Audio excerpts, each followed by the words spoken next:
first of all, thank you everyone for coming. So we're taking a bit of a gear shift here. So we just spent the last little while talking about Aleo, and now I'm going to tell you a little bit about ZPrize and specifically how ZPrize ended up. So for those of you who aren't familiar, let me just go through what ZPrize is. I've given a talk at, I think it was ZK Summit 7, where I announced ZPrize and what it was, but I'll just kind of briefly run through it in the next couple slides here so you guys can hear it again for those who aren't familiar. The ZPrize was an industry-wide competition to accelerate ZK crypto. And I want to touch on a couple of those terms quickly. So industry-wide means that there was many organizations and individuals involved. We had 32, these stats are on a coming slide. We had 32 partners in some capacity. We had 20 sponsors. We had hardware companies providing, like Samsung and AMD, providing actual physical hardware for the competitors to use. And so this was really a big tent effort that no individual company could do alone. Though I did organize it, like I said, I think it very much was the work of many people to get it to this point. And the idea you should think of when you're thinking of ZPrize is DARPA Grand Challenge is a good analogy. So DARPA's Grand Challenge, for those of you who don't remember, Mojave Desert 2008 or something, and it was a competition to have a self-driving car race. Basically, it was a self-driving car race, the first one. And it's credited with kind of kicking off the self-driving car industry. And so this idea of having a competition, friendly competition between individuals throughout the industry, or maybe even people who aren't in crypto, but have a competition to have people submit solutions to problems that are kind of universal in the space that might help move the technology forward. That was the idea. And the last piece I'm going to highlight here is the last bullet, which is that everything in the ZPrize, so all the submissions for all the competitions, and I'm going to go through each of them in detail, is open source. And I'll post a link after this in the chat where you can find all the entries. But bottom line is every single entry is open source under MIT Apache. So not only do I hope, but encourage everyone who is is working in ZK or working on a project to check it out. Hopefully there'll be something in there that can apply to you. Okay, so in a little bit more detail, what were the goals of the ZPrize? What did we set out to achieve?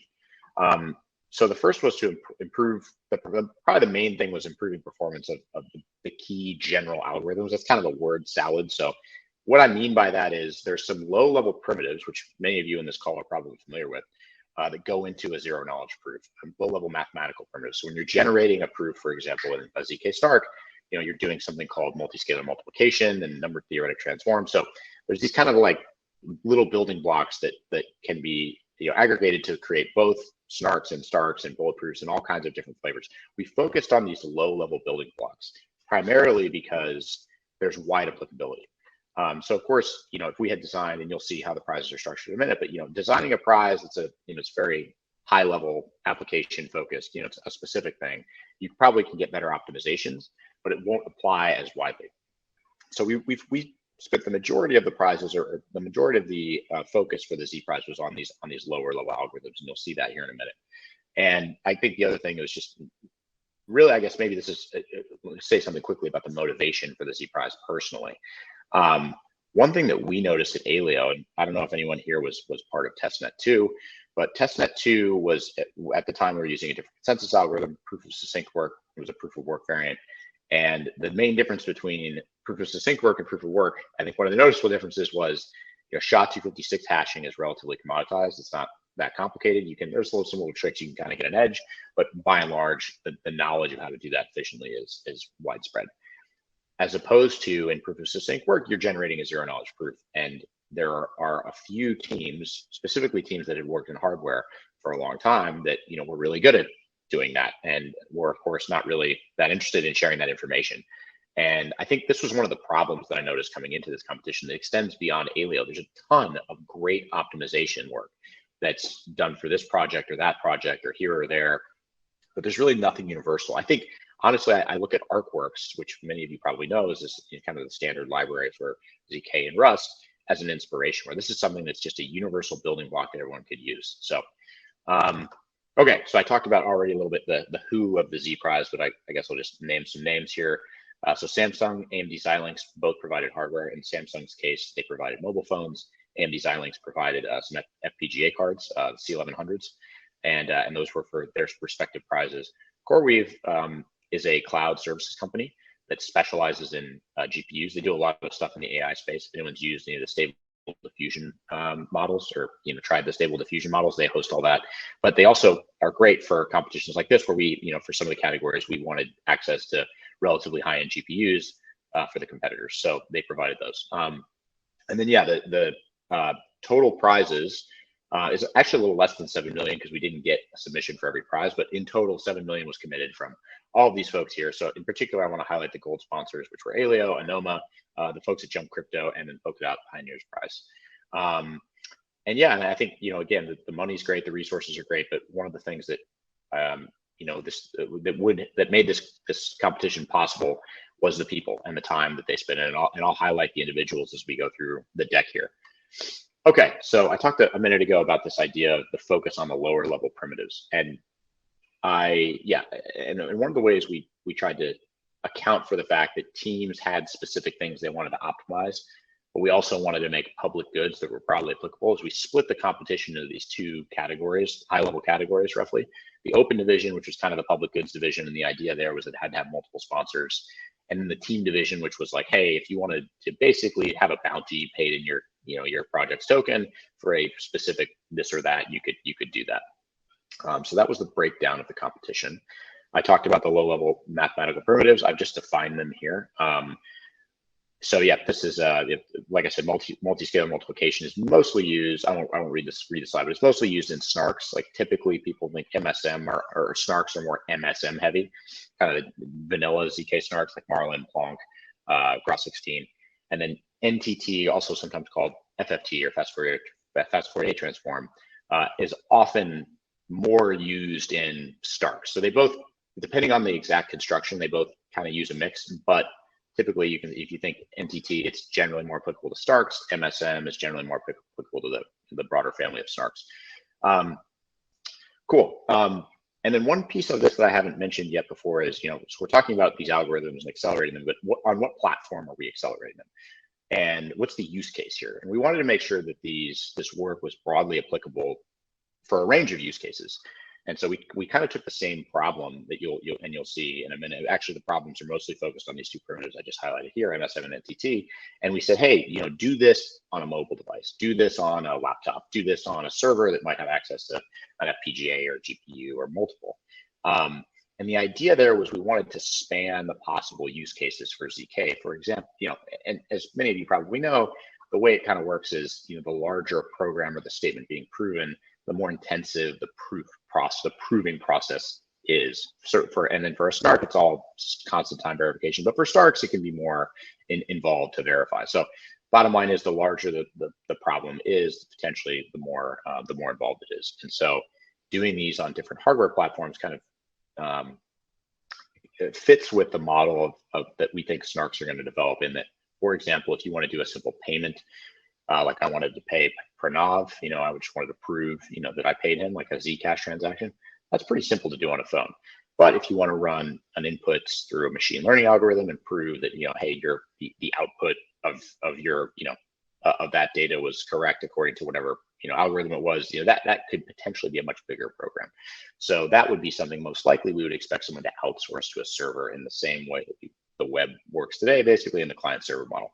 So we kind of spanned all three of those hardware platforms. And before I go on, I guess the last thing I want to say about hardware, and it's a point that I've raised to a few people in the course of the ZPrize, is hardware acceleration is really, really important as technologies mature. And an example I really like to use is HTTPS, which is the encryption standard. Basically, it's the standard that makes sure all internet traffic is encrypted. There was a time in the internet when not all traffic was HTTPS by default, and what really changed, what made the difference and ultimately caused it all to become the default, was Intel integrated AES instructions into their CPUs. And so basically this hardware integration really made something that was still complicated in theoretical time, or in theoretical complexity terms, or more intensive, but in real world terms made it much more practical. So, okay, I think I've hit this slide enough. I guess the last thing you'll see that various prizes kind of have different focuses, again, depending on the use case. Latency, and let me just define these in case people aren't familiar with these terms. Latency is performing one task as fast as possible.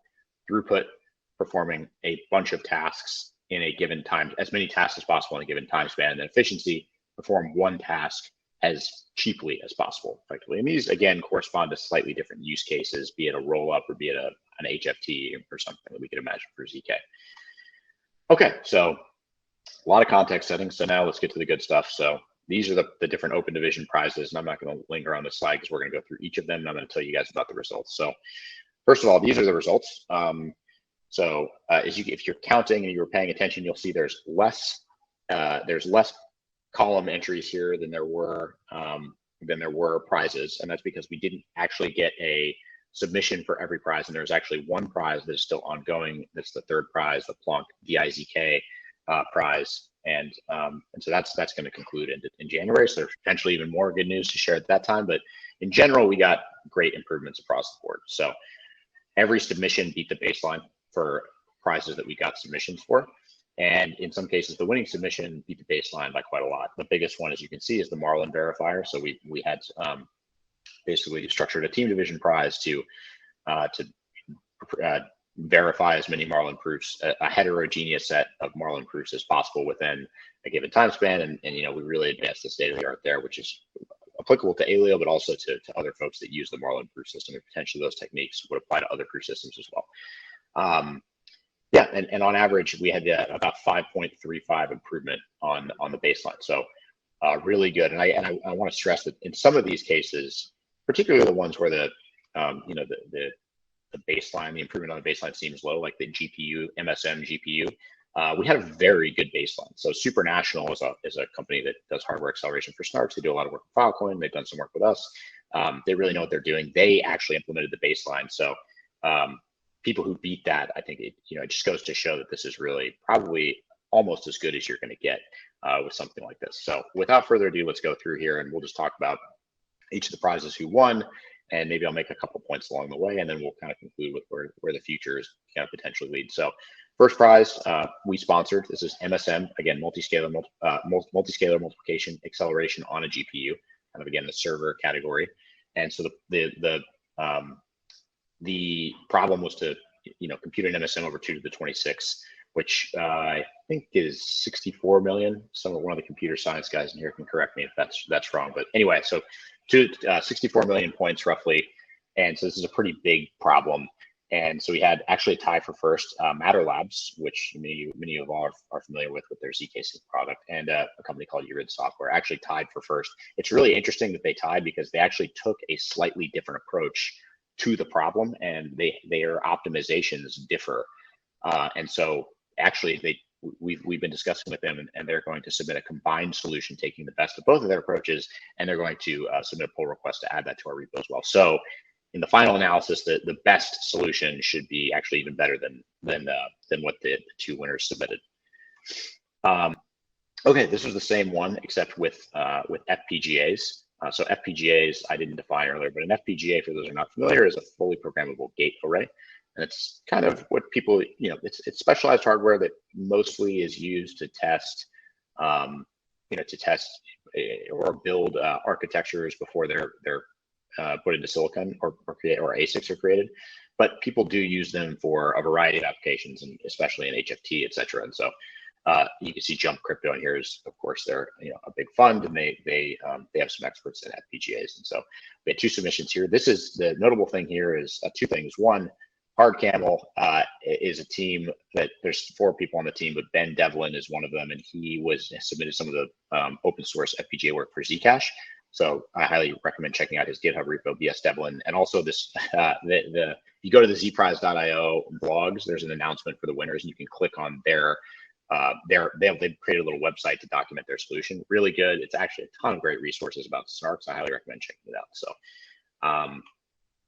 cool. The second prize was NTT acceleration. As you can see, this one was sponsored by Polygon primarily. We were also sponsors at Aleo, but this was really the focus here. I'm not going to do it justice because this is by far the most complex competition. There were several stages the competitors had to work through. I copied and pasted the first phase of the competition here, but the idea was really about having a big NTT problem and having to split that problem and solve it over 2 cards. That's really the high level. And I referenced earlier, Supranational is a team in the space, and they won this competition.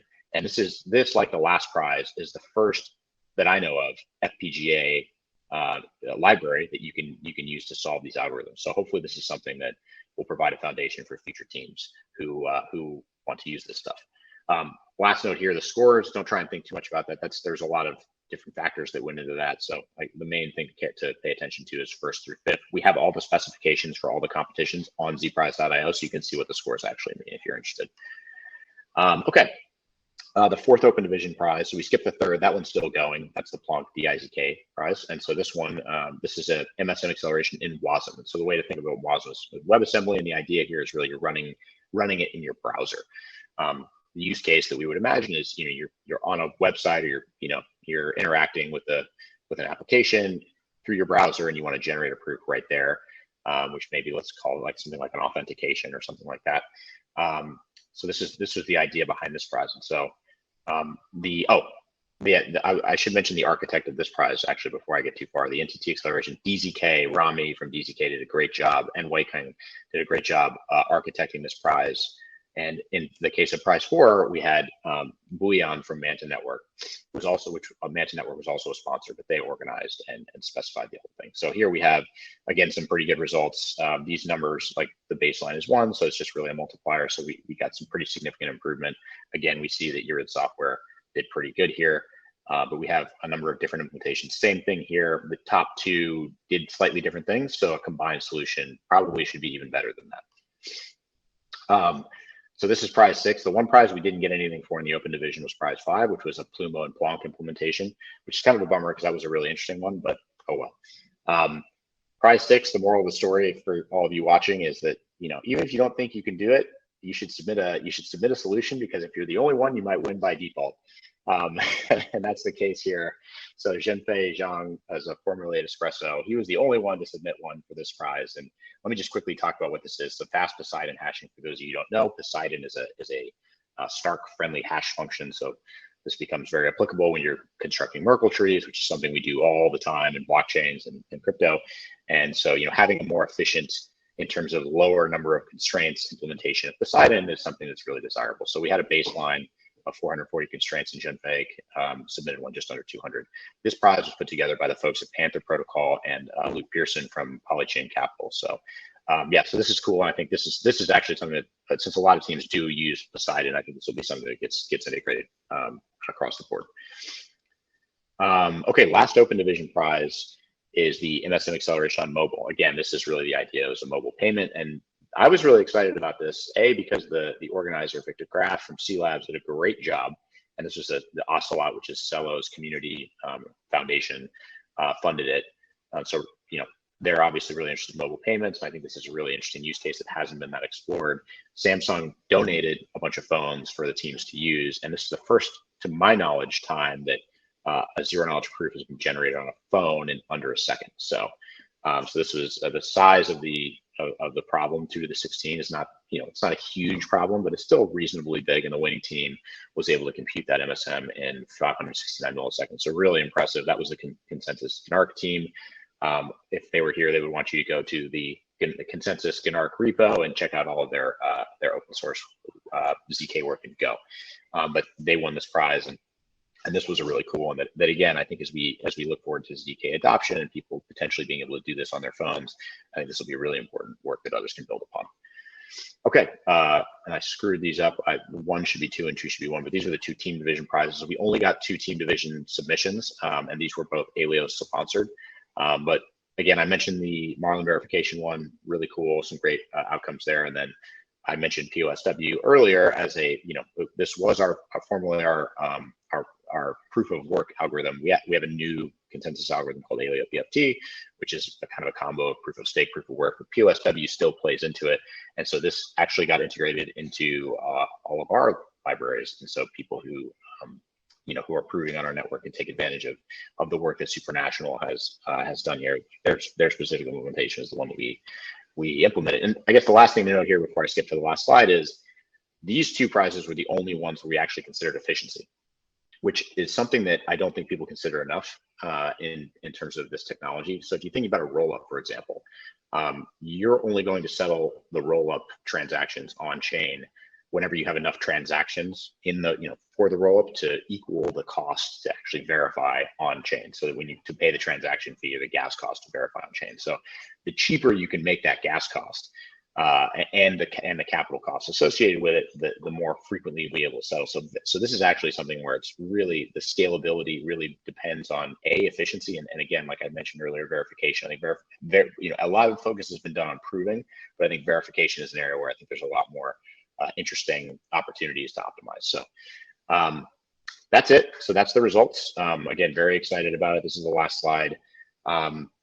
Where do we go from here? So some of you may remember this whole idea came about a year ago in ETH Denver. So we're going to be spending the next 2 months until ETH Denver, kind of talking about these, talking about the work that's been done, going out promoting it, making sure that the competitors get the prizes that they won, and then at ETH Denver we've got some side events going. We're actually organizing our own separate conference, so anyone who's interested in that, we can share the details there. But that should be really fun to discuss these results and potentially to get feedback on where to go from here. If you're asking my opinion, I think it would be interesting to broaden the scope outside of just the low-level algorithms. We did a lot of MSM and NTT. I think that's great, but I think it would kind of be interesting to make it a little more abstract, to kind of look at a more complex system, which would open up more doors to potential optimization, not just in the hardware level, but the algorithm level, and would give you, ideally the competitors would be given the freedom of choice on how to, the best tool for the job. One example is, you could say do a Merkle path proof or a Merkle proof, and you can use any proof system, for example, and any hardware platform. So maybe there's some sort of areas where you could combine different proof systems or elements from different proof systems and potentially iterate or create something all new. And so I would like the next competition to kind of move just outside of the scope of just hardware, and give competitors more freedom to kind of build a solution to a problem without thinking about what that solution has to look like too much. But I also acknowledge that the reality is it's hard to do that. It's hard to judge those types of competitions. And so I think we will probably end up keeping a pretty large focus on hardware, but I do think it would be cool to expand the range of different classes of hardware that we focus on to let people optimize in other devices that may be applicable depending on the use case. So, and then 3 question marks. If you have feedback, anyone in this community here today on this call, any feedback is always welcome. So ZPrize.io is our website. interest@ZPrize.io is the email you can send to for any thoughts or feedback on the competition or suggestions on future directions. So with that concludes my presentation. Thank you all very much for listening, and I really enjoyed being here. And thank you very much, Anna, for giving me the time to share a little bit about this.